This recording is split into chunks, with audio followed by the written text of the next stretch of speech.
ka-Gentle Fix. Eto, meron na naman akong i-share sa inyo. Medyo sinisipag muli.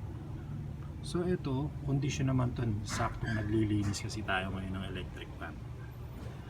Ngayon, ang i-share ko sa inyo, kung paano nyo bang ma-check kung nasa tamang kondisyon pa yung electric fan ninyo. Halimbawa, ganito yung sitwasyon, naglilinis kayo, no?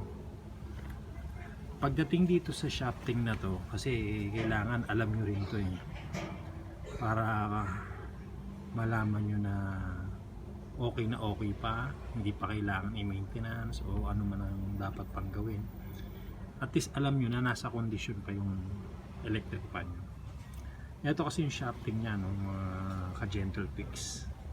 So kung mapapansin nyo, iniikot-ikot ko siya, mag-aano lang. Ibig sabihin yan, nasa kondisyon pa yung shafting nya. Yan, mag-aano.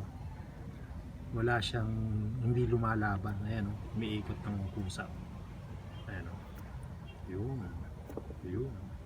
Ibig sabihin, nasa kondisyon shafting natin. Isa pang paraan para malaman mong okay ang shafting at saka busing, makikita nyo to pagkahatakin ko to. Ayan, kasi gamit ko is one hand lang tayong technique So ito, ayan, pag yan tinutulak ko yung forward tsaka backward at gumagalaw siya, ayan, may play, ayan, tinutulak ko siya yun. Ayan.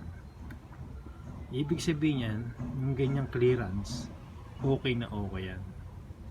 So good ang clearance sa shafting natin pagdating sa busing.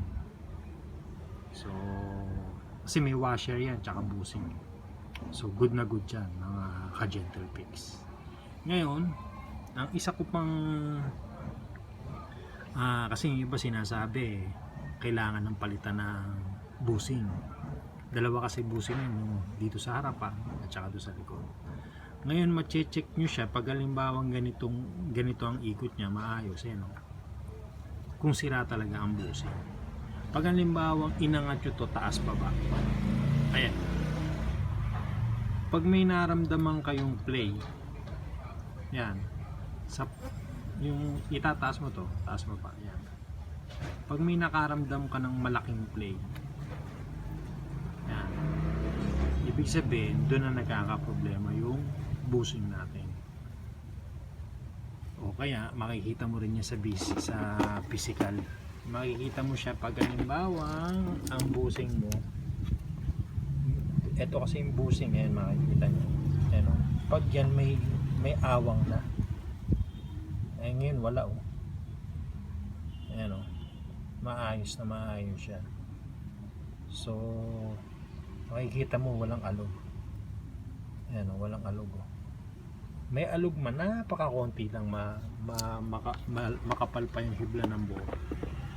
So yun mga ka-Gentle Fix, kung gusto nyong malaman na nasa kondisyon pa halimbawa ang mga electric fan, ganun lang, ayan, okay, may ikot, tapos hatakin natin atras abante, meron play.